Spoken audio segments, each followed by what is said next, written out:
Okay. Hello, everyone. Welcome to another episode of LangBytes, your podcast about computational linguistics and careers in computational linguistics. Today, we have the privilege to be talking to Dr. Brad Miller. He has his PhD in linguistics and an MBA from the University of Illinois at Urbana-Champaign. He has, for the past 2.5 years, been the Chief Operating Officer and Chief Linguistic Officer for Puzzle Labs. Recently, Brad decided to start his own company, Semiosis AI, to focus specifically on solving issues related to miscommunication and sharing information. So, Brad, thank you for coming, and we are really eager to learn from you. Thank you for having me. I'm really excited to be here. Great, great, great. And we are excited to watch you talk about your journey today. So, as usual, we have our random question. And your random question is, if you had to have only one hobby for the rest of your life, what would it be and why? This was a very difficult question.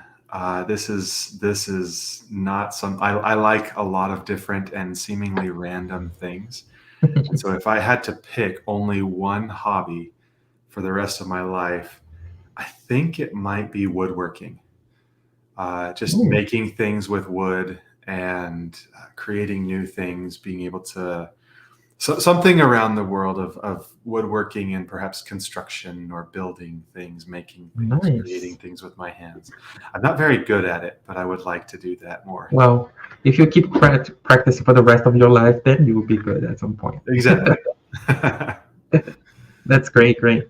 Yeah. Um, and So have let you me ever ask you built though, like something? have you ever considered that question for yourself? What would your hobby for the rest of Oh, your life be? I think it would be painting. Ah, I like that. That's a I've done some painting as well before. Um, some of them are good, some of them are not. But while I'm doing it, it's very therapeutical. hmm So then That's I important. think That's what matters painting, most. painting, it's nice. I like Yeah. that. It was actually my therapy. I've done therapy as well, but it was my Yeah. therapy during the pandemic. Oh, it is. I have to tell you, there is a wonderful book out there called Your Brain on Art. Mhm. And it looks into how your brain is changed and influenced through the act of doing art, being exposed to art, spending time with art in all of its ways, shapes, and forms. So I think Mhm. that's a phenomenal sort of therapy. And it was actually the same type of therapy that my wife and I did here in our local neighborhood during the pandemic. We would actually do chalk art to help lift the mood of all of our neighbors because we Nice. couldn't really get together, but as Mhm. people would walk by, they could see chalk art on our driveway, and it would help lift everyone's spirits Yeah, to yeah, yeah. kind of make a little more community, even if we couldn't physically Wow, be together. very nice. I like that idea. Maybe I can do something here today. I'm Very sure. nice. Thank you. So thank you for your answer. Thank you for your question as well. So we are going to move on to the career related questions. And the first one, and I think everybody is curious about that. How was your journey from academia to industry, particularly in computational linguistics? How did you learn about computational linguistics? Absolutely. So my history is actually one of sociolinguistics. I started by doing language documentation around the world. Hmm. And I spent some time in Ecuador, in Amazonian Ecuador. I spent some time in the Marshall Islands. I spent some time in India. And at each of those places doing research, my focus was on the language and the communication styles that people have. It took a while for me to realize that I could actually learn a little bit about computational linguistics. And it wasn't until I started doing my PhD, my dissertation, that I really started getting into machine learning as it relates to my qualitative data. So my Hmm. dissertation was focused on the language of leadership and the language of consensus within boardroom settings at businesses. And so I thought I could, I can capture qualitative data, just set a recorder in the middle of the boardroom table and record all of this information. But then what do I do with that? And so that was my first real exposure to computational ways of analyzing linguistic data. And Mm-hmm. it took me about 6 months as I was writing my dissertation and finishing and defending all of that, that I really started learning more about this. But it wasn't until I went to work for Procter and Gamble that I really started to jump into the computational linguistics side of things. While I was there, I first started in a department called talent acquisition. And talent acquisition at Procter and Gamble, or talent supply, was all about finding the right people for the different jobs that we had at Procter and Gamble. And I used my newly found desire for computational linguistics to study the right forms of job descriptions, to be able to identify how I can speak to an audience in a way that appeals to them and that is enticing to somebody. And so that's really where I first started. And it was all self-taught. I would go to YouTube and I knew the linguistic side of things. I just didn't know the computational side of things. And so I was self-taught in that sense as a computational linguistic and a computational linguist, sorry, and just learning different ways in which you can use uh, programmatic algorithms to be able to study and analyze language.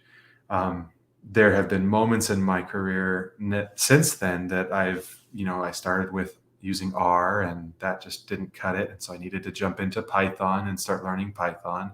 And Mm-hmm. then there are other times, most recently I've been learning JavaScript and trying to understand how to build, serverless applications that are backed off of computational linguistics and large language models and artificial intelligence, that sort of thing. How do I put them in a serverless application, in a function that can actually be deployed anywhere across the world?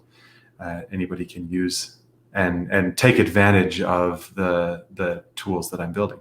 So that has been my journey. It has been quite circuitous. I've gone all over the place. I've started in language documentation and then eventually Mm-hmm. moved over to talent acquisition.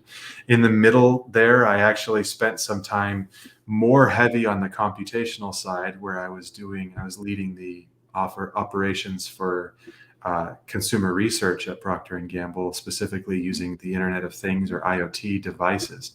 And so I was learning a lot more about how do you, what is a SQL database, and how do you organize data, and how do you transfer data, how do you capture data, and what does that look like? And so I spent 2 years doing that. And it was just very interesting for me. I think if you had to follow my career trajectory, you would look at me at the beginning of my career and say, he's just going to become a professor for sociolinguistics. And now as the CEO of Semiosis AI, I have jumped so far different from everything that I was doing at the very beginning of my academic career. Very nice. And I think that's the beauty of computational linguistics, because usually linguists comes from different, areas or fields or sub areas. And then the way they enter the computational side are very different. Some people go to data analysis, others go to machine learning. You Yeah, started with Internet of Things. Other people may go to databases, and then yeah, they go into whatever they want to do in the computational part. So I think that's the exactly. beauty of it. And and I think importantly, when you first start out in your career as a linguist, there's this wide range of possibilities, which is why it's so important to learn the core functionality of linguistics as a whole, perhaps even outside of the computational side. Simply to understand how language works is very powerful. And then you start layering in computer science and all of the capabilities that computer science brings. And as you layer that on top of the foundation of linguistics, you keep in mind one of the most important tenets of linguistics is that we are descriptive, not prescriptive. And I think that's a very important thing to always hold on to. It's very easy for us as linguists to want to become prescriptive and tell people what they should be doing. And but if we remember that being a true core, fundamentally at our core, being a linguist, we need to be descriptive, just describe what happens, what is reality in the sense of the context in which we're operating, keeping those core tenets fundamental. And then you just layer on all of the computational sides of things, and you keep building Mhm. from there. It makes things a lot faster. It makes things a lot easier to be able to Exactly. do research or to be able to do work, keeping those fundamental core tenets of linguistics at your foundation. In other episodes, I've told people like, um, you can be a computational linguist, but remember that first of all, you are a linguist. So Yes, your linguistic basis should be very sharp. And then exactly. as you said, you can layer up with computer science, data analysis, machine learning. But Yeah, first of all, your linguistics should be very sharp. exactly. Which is why I have these books here. This book right here, the one on the bottom Okay. is When Languages Die, and the one right above it Oh, is Describing Morphosyntax. Those two books right there. yeah. So the linguistics is very useful. Exactly. Um, so you said that you have like different experiences, and then you layered up your computer science skills as you went on the different Mhm. paths. Um, but how do you see the combination of linguistics and AI shaping the future of company solutions or enterprise solutions or technical or technological solutions? We're kind of at an interesting period in time right now with large language models being what they are. Language models have existed for a long, long time, well before transformers, well before anything that we are seeing now, and most people are calling artificial intelligence. It's funny because when I was, this was almost 20 years ago, but I was doing language documentation and creating a grammar of the language. That is a language model, right?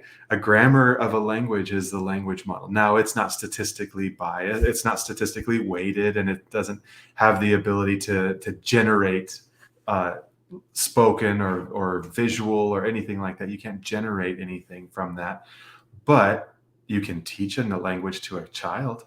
You can teach a Mhm. language using that grammar to an adult. So you can ultimately you can use language models as that fundamental. But now that we've got the layering on of transformers, now that we've got GPT, generative pre-trained transformers, and other such things, we can actually do a lot more with language models than ever before. So I think a lot of people going into artificial intelligence these days, they like to consider themselves first computer scientists and then linguists. And they use linguists because they're dealing with large language models. But I think bringing on a linguist, this is my shameless plug. You always want to have a linguist on your team, a computational linguist on your team, because you need somebody who understands both sides. You need somebody who understands the human element of this just as much as they understand the computer element of things. And human computer interface, HCI, that's something else that can be brought in here. But at the core of what we're dealing with generative language in particular, it's natural language. That's NLP. That's what we've been doing for years, right? For decades, Mhm. natural language processing. Now it's just a little bit easier. So I think we're at a point in time where a lot of people are going to try to move forward with just the computational side of things. But I think the linguists need to step up, and we need to start saying, actually, don't forget that there are people behind that language, that there are humans behind what it is that we're saying. Otherwise, we're just going to have AI chatbots talking to each other. And it's just going to be computers talking to computers. And what do we get from that? At the end of the day, it needs to be brought back to the human level. And they have to remember that language is ever changing. So Exactly. and Exactly. Because, in some way, language models they are obsolete because they are stuck about the past. So yeah. if tomorrow there is like a major change in English, for example, they wouldn't be able to keep up with that change. Yeah, I don't anticipate major changes happening in languages, but very subtle changes are difficult to pick up unless you're training models on each of the small subgroups, right? Right now, you look at the majority of large language models are trained off of the majority of text on the internet. Now, you'll have some more specialized models that are trained off of for PubMed for a medical language model, for example, and you'll find other data sources, but largely it's whatever is available online. But if you think about the majority of the world's population, yes, we engage and interact online, but still most of our interactions are in person. Most of our interactions are very different from what we post online, from what we publish online, from what we even write in journals. The way that I talk right now is very different from the way that I talk with my family. The way that I'm talking right now is very different from the way that I teach my classes, because I teach at the University of Illinois as well. And it's, these are things that are very different, and it's more and more difficult for us to just focus on the computational side of things and forget that change is regularly happening. There's subtle changes, but those Hmm. subtle, meaningful changes, I mean, in the past 20 years, especially, meme culture has been a very fascinating thing. You just look at memes in general and how quickly a meme can be generated and how quickly that meme can start shifting the context and shifting the meaning. And ultimately, you look at a meme as an index or as a language speech act, if you will. It's the communication of language from one person to another. A meme is the same thing, but how does that context change? And how does suddenly it take on new meaning in a very Hmm. simple way? And it can rapidly like go away, Yeah, disappear. exactly. Just as quickly as they can be generated, it can go away. Just as quickly. Yeah. Absolutely. And now that you mention about uh, that you teach, and I think a lot of viewers will be interested on that. What gaps do you see between linguistic research and the practical applications in businesses? And how do you think academic programs can better prepare students for careers in linguistics in the tech industry? Yeah. I I teach at a tier one research institution. And so most academics at the University of Illinois are focused on research, publishing and doing research and publishing their research, which is fine. And that's fantastic, but it's all very theoretical in a sense. It's very isolated, if you will, from a broader sense of practical applications. Now, that Mhm. doesn't mean it's not descriptive of what's actually happening in the real world, but ultimately it's not the delivery of the actions. It's just documenting whatever actions are happening in the real world. And I do like to have that separation of there's academia and then there's industry. I think that industry just has a faster timetable. It has a faster iteration cycle. And so when you have an idea in a business, especially in a startup company, something super small, you might change and pivot very rapidly and need to iterate as quickly as humanly possible. Whereas in academia, doing research, you can't shift your research hypothesis. You can't just change your hypothesis mid study, right? You can't just say, hey, I actually don't, I'm not interested in that anymore. I haven't learned enough. I need to finish the study to prove that everything that I believe is false. And then I can move on to the next research study to learn more. But in the business world, like if you wait until the end of something, there's never going to be an end of something. You just have to learn and iterate in the moment and constantly be learning and iterating in the moment. So I think there's a lot that can be benefited from taking industry and bringing that into academia to prepare students specifically.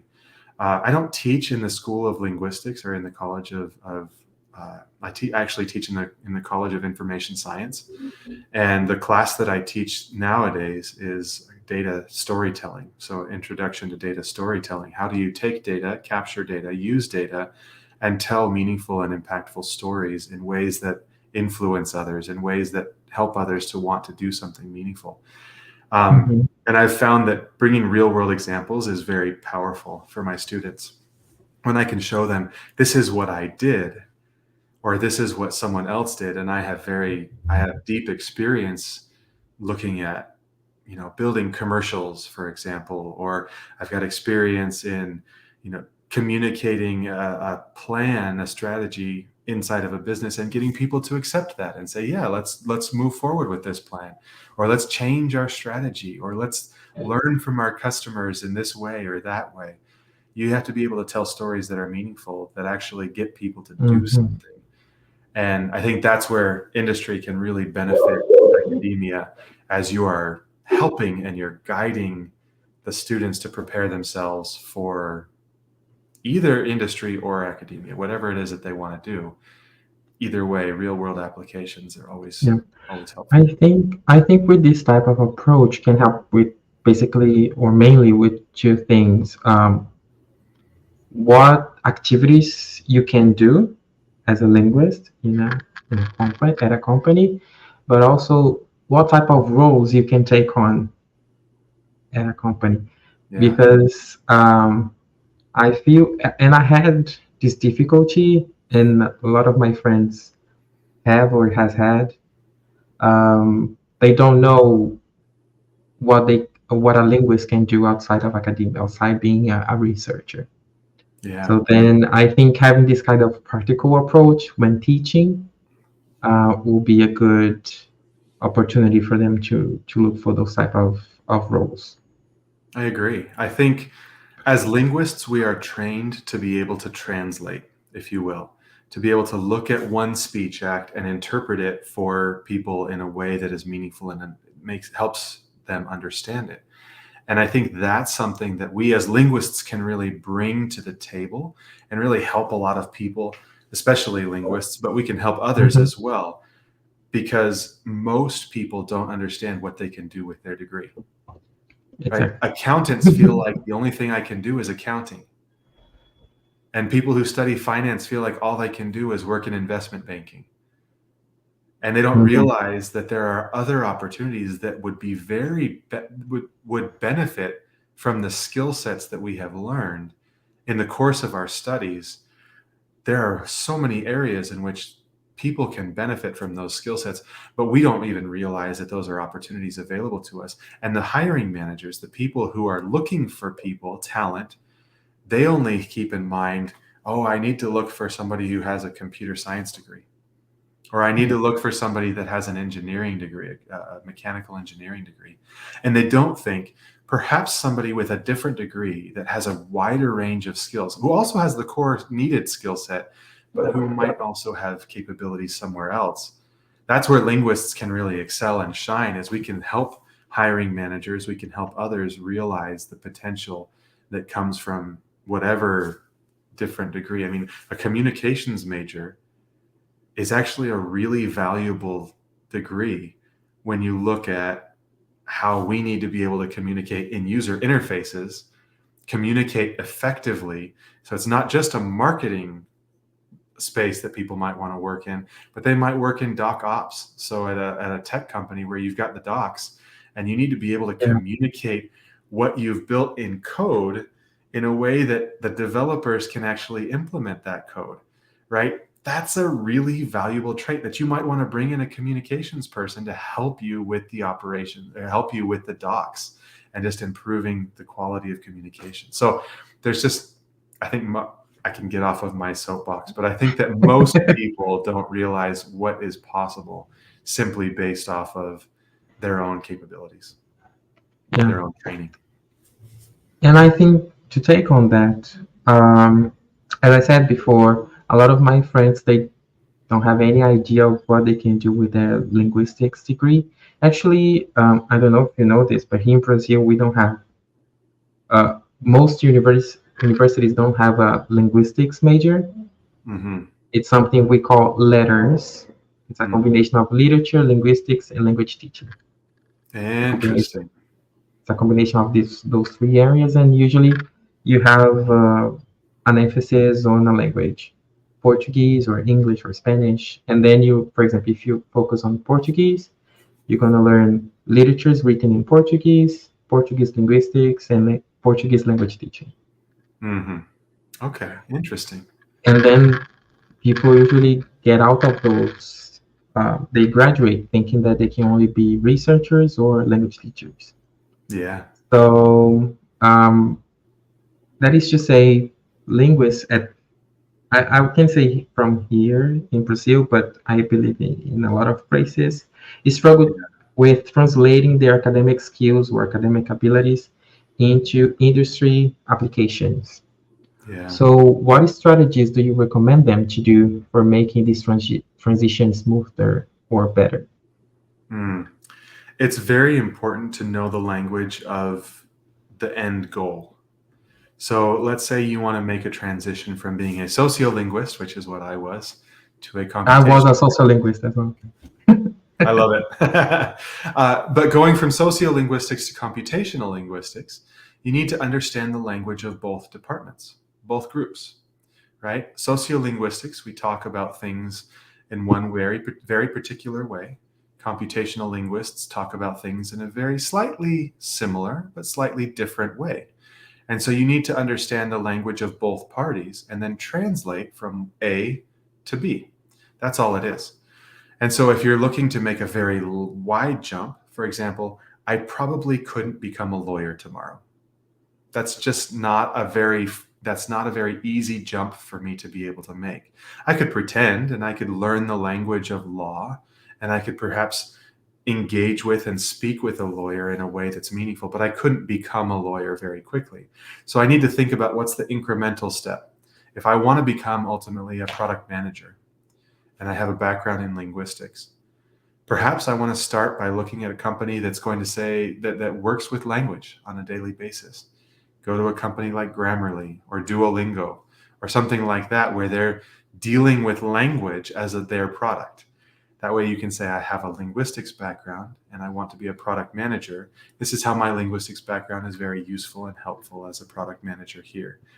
And then you can explore that space. And if that's where you want to end up, great. If you want to learn more things and you want to eventually become a software developer, then you start with your product manager role and you start learning the language of software development. You start learning more software development tools, capabilities. As you learn the language, ultimately you can become and do the work of whatever that might be. At my one of my core tenets, if I will, is that I believe that all problems are fundamentally language-based problems.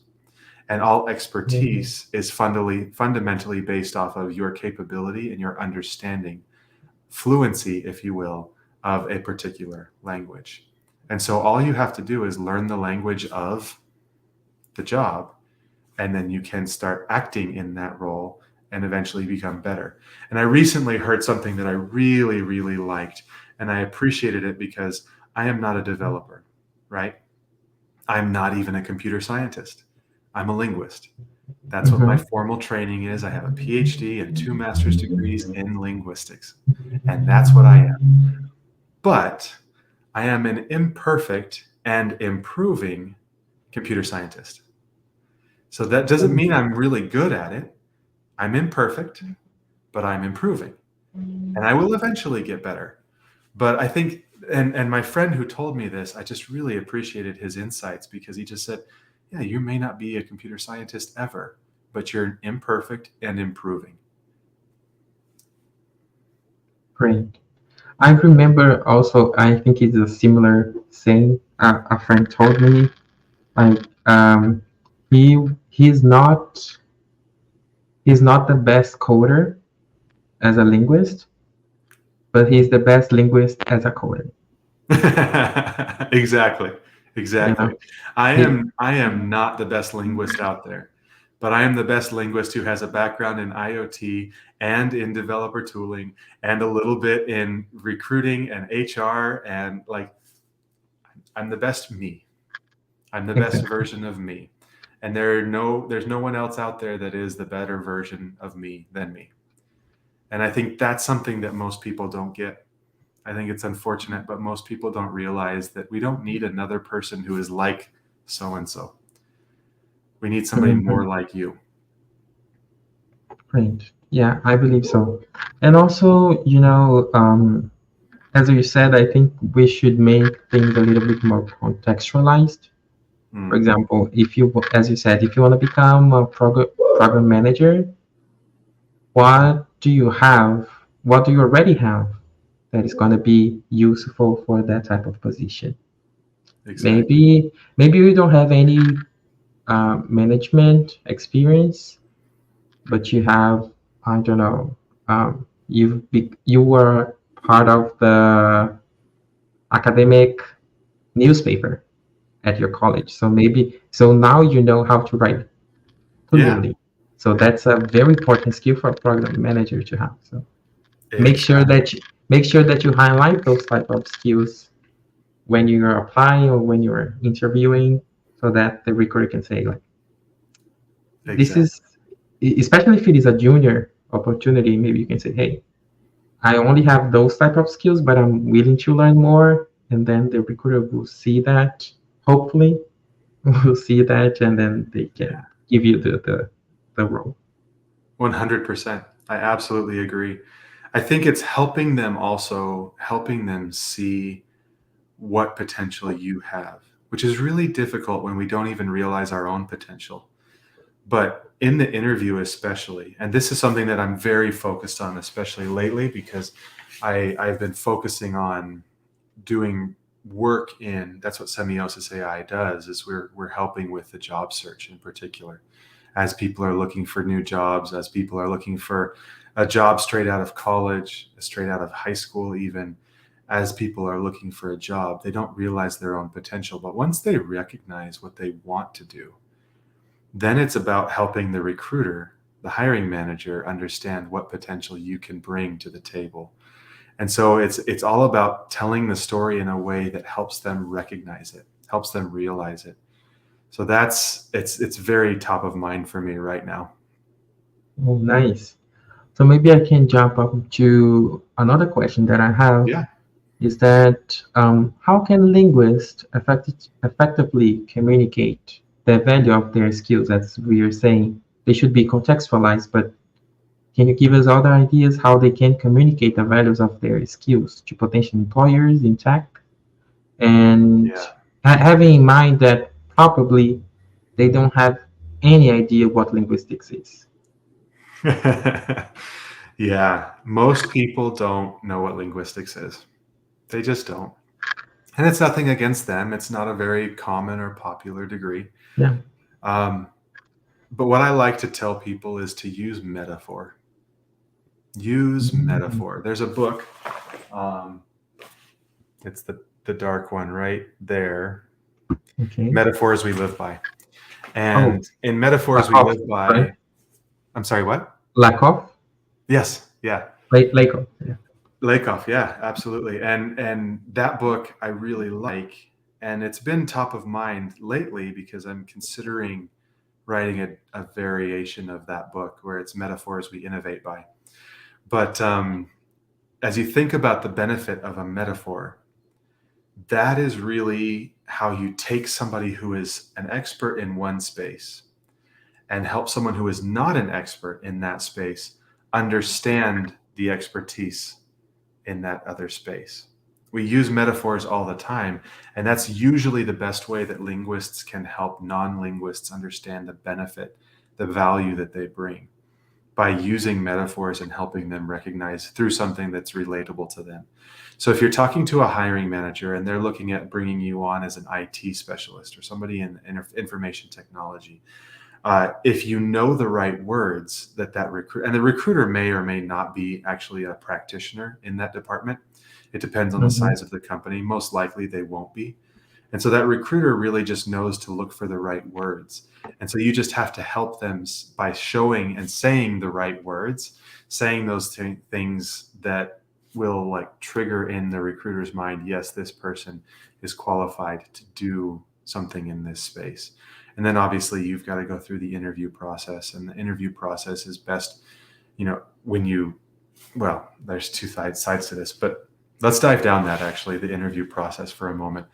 Because when you're interviewing with somebody, The interviewer will typically ask questions similar to what you're doing to me right now.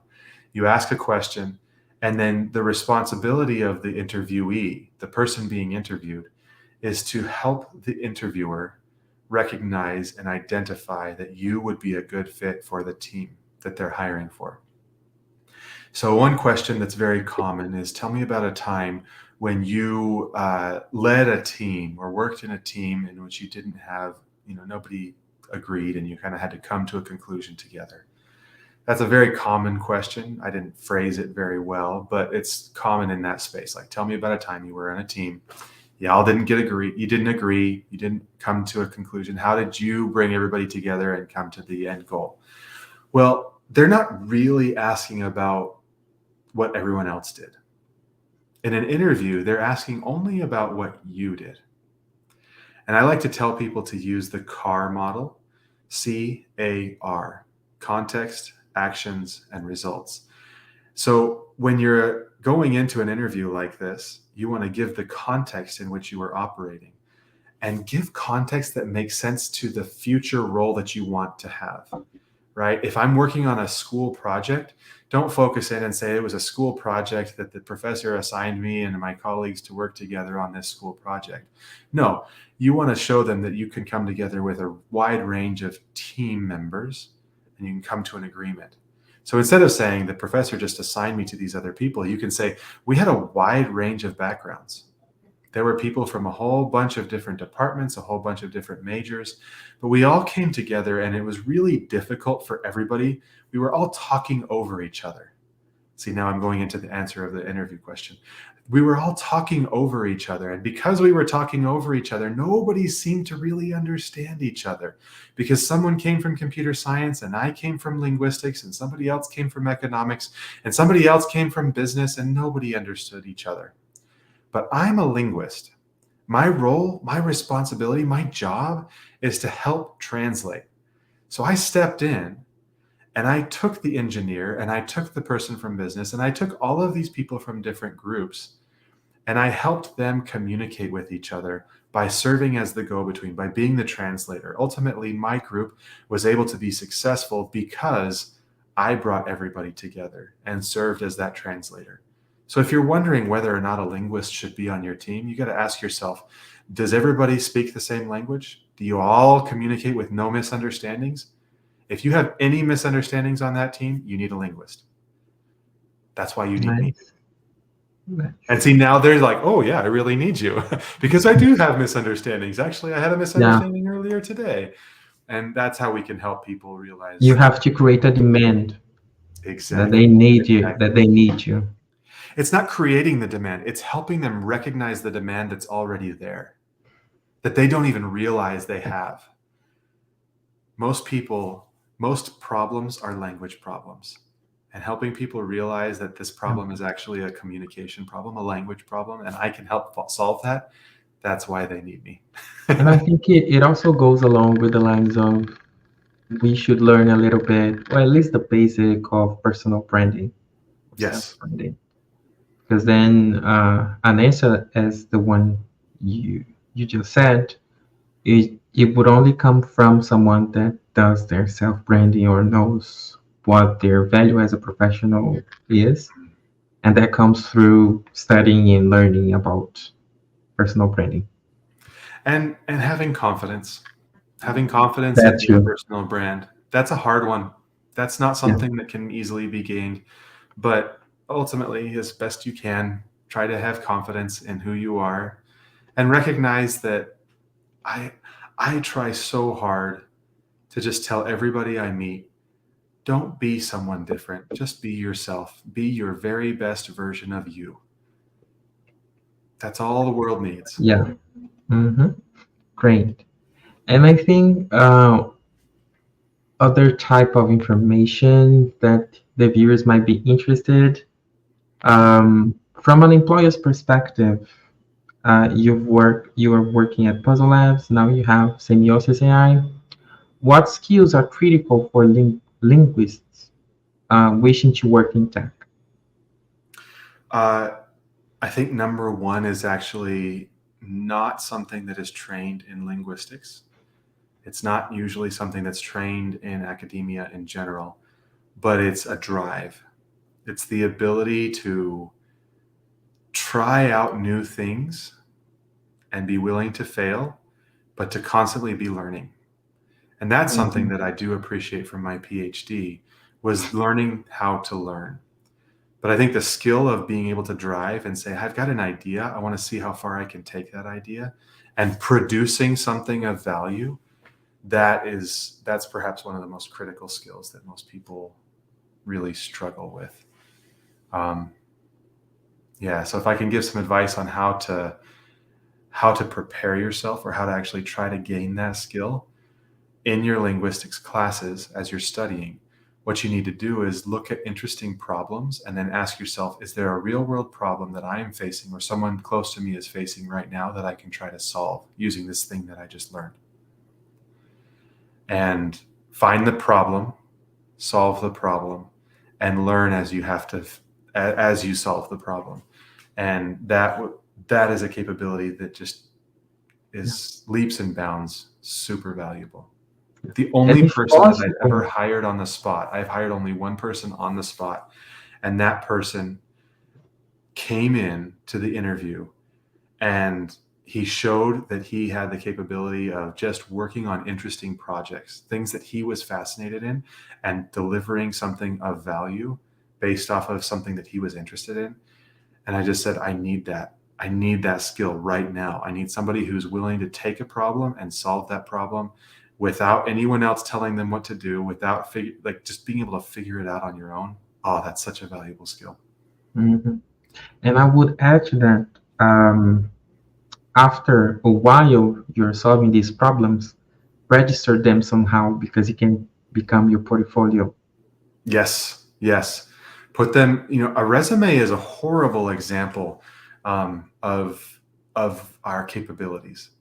It's just a one-page example, and all it is just a couple of lines, a couple of bullet Yeah. points that It's is very supposed to be simplistic. our capabilities. It's very simplistic. This is why I named my company Semiosis AI, because semiotics is the idea of transferring information using symbols, using Yeah. indexes, right? And using symbols, semiosis is the noun of that. It's the act, or the verb of that. It's the act of transferring knowledge using symbols. Right now in the recruiting space, we use the symbol of the resume as the transfer of information. This is everything that I'm capable of doing. I use my resume to give to the recruiting manager, and that's the simplified version of everything that I'll bring to the table. And that's, anyway, it's an interesting space that we're living in. Yeah, absolutely. Thank you. Thank you for your answer.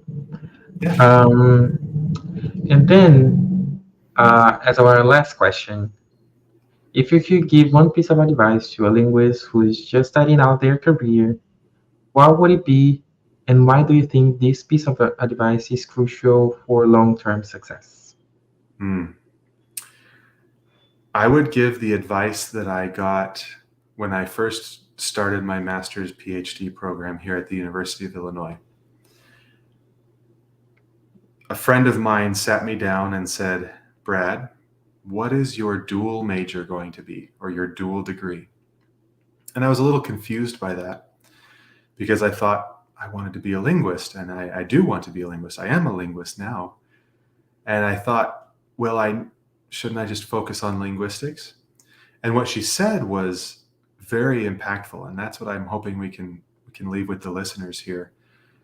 Linguistics is very valuable in and of itself, just like accounting is very valuable in and of itself, just like finance, just like business, just like marketing. Any other degree that you might get is very valuable in and of itself. But it is in the combination of that value and something else that really sets you apart. So it's not just linguistics that's going to set you apart. It's your ability to use linguistics in some other area that you're passionate about. That's why I like that you asked this question of what's the hobby that I want to spend the rest of my life doing. Find that thing that you're passionate about, and also learn as much as you can about that so that you can combine it with linguistics. Take the linguistics and combine it with something else. And it's in that depth that you'll have in both fields that's really where you will shine, and you can become an N size of one, a unique individual where nobody else has the same capabilities.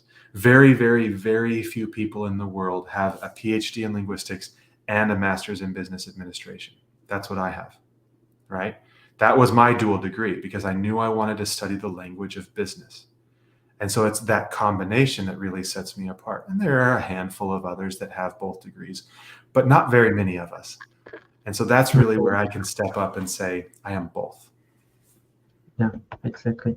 And not everyone, even people that had a PhD in linguistics and a master's in business, they didn't go through the same projects, the same professors, the same Exactly. research groups as you. So they have valuable experiences, you have yours. So it really depends on the type And of they're different. projects you want to have. Yeah, Exactly. They're valuable in different ways. That's it. That's what everybody needs to remember. It's don't just get the degree, but find something that's also interesting to you and learn as much as you can about that as well so that you can combine the two. yeah. I think there is a saying in English, and you can correct me if I'm saying wrong.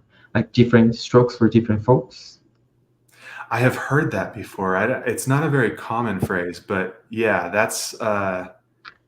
yeah, So yeah, like even if you have like similar academic backgrounds, you have different purposes, you have different professional strategies. So you are yeah. going to, I don't know, recruiting to the recruiting industry, but other people who have the same academic background as you, they are going, I don't know, to medical Hmm. treatments, healthcare, Yeah. uh, gaming.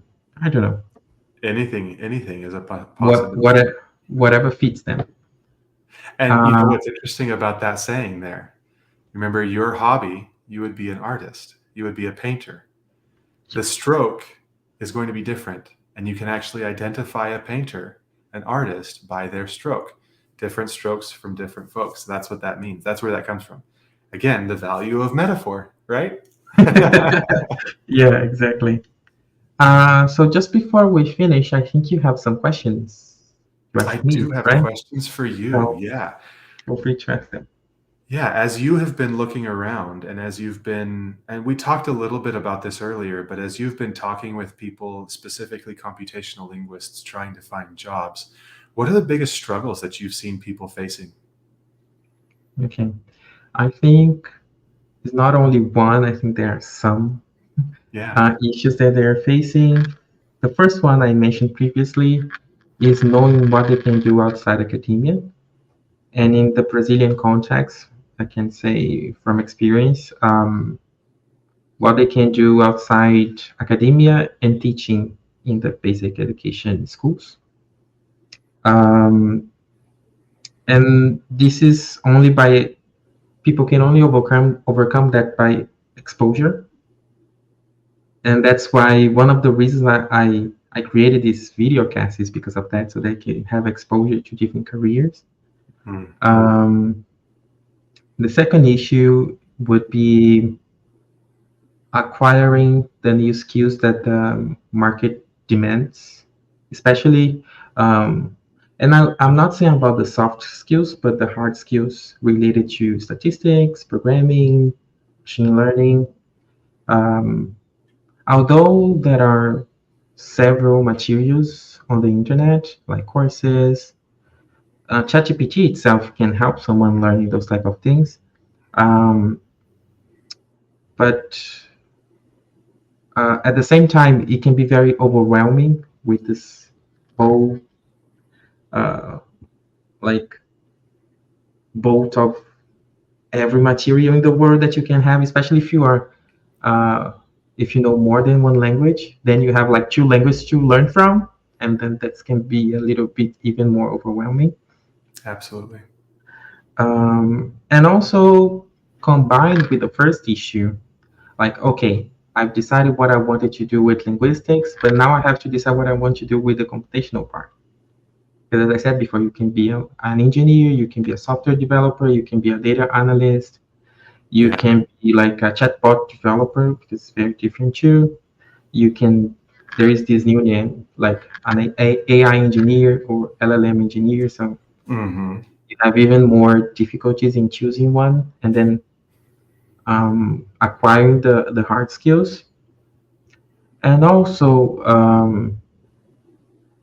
especially for people that are very used to the academic culture, they don't know how to navigate the job seeking process. Yeah. And I have a friend, he's very academic focused, like very academic focused. And I was too, some time ago.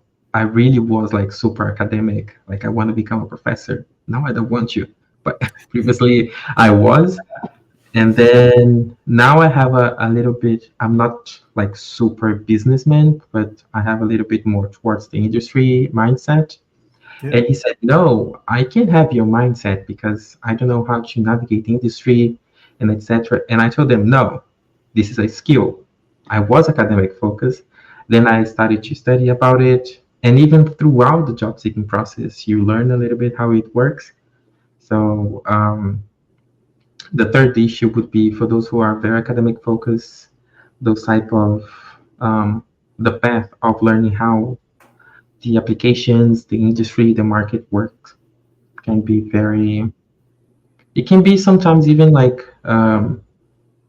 this is stimulating, but we have to go through it until we find the job that we like. I It breaks my heart to see the millions of people right now that are just trying to find a job. Yeah, It is so difficult. thousands and millions of people. Yeah, It is so difficult, and that's that's why I've created Semiosis AI, because I want to be that support. I want to be able to build a support for people that can actually navigate the job search. that's great. Nice. We need the more of that. Hopefully, yeah, I think we do. Yeah. Thank you for your question. Do you Yeah. have more? Well, let's see. Maybe we can conclude on this one. What is the most exciting thing that you are working on right now? Oh, um, one thing that I have with me, not everybody agrees with me when I say that, especially with my uh, group of friends that works in the industry.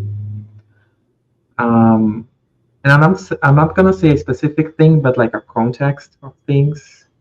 Yeah. I really like working with different things at the same time Mm. because I can get if I work with the same thing over some days or some weeks, I can get bored very easily, Hmm. and then my motivation goes down, or as you said, my drive goes down with that type of project. Yeah. But if I have like two or three projects, you know,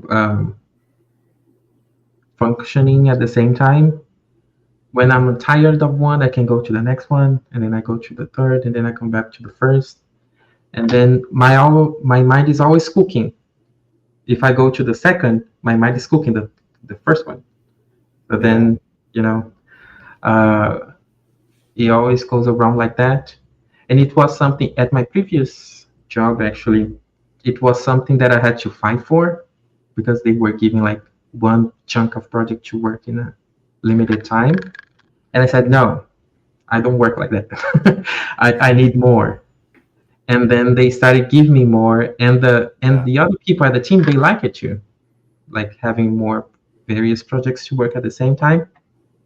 And one of my colleagues said, João, I underestimate the power of having multiple projects at the same time. So thank you for that. So then I would say that having multiple projects, for example, right now I'm working with um, prompt engineering, um, let's say a little bit of UX writing and internal communication, like inside the company. Mm. And those things are very different from each other. Yeah. They can complement, but they are very different. in their course. So I like having these type of things, and I'm learning a lot from Yeah, those type of projects. So having different things to do at the same time are the best thing for me as I'm that's working. awesome. I love it. Yeah, yeah. Thank you for that question. Um, so everybody, that's it for today. Brad, thank you, thank you, thank you, thank you very much. I learned a lot from our conversation. I'm sure the viewers did as well. Yes. So thank you for accepting the invitation and thank you for coming and sharing your journey with us. Thank you for having me, Joel. I really appreciate the time. This is fantastic. And to everyone out there who is looking for a job right now, please remember you're not alone. You can do this. There is a job perfect for you just waiting out there. You just got to find it. You can do Yeah, it. yeah. And contact Semiosis AI to do Sure. that. Contact me if you need help. Yeah, yeah. So thank you. Bye. Thank you very much. See ya.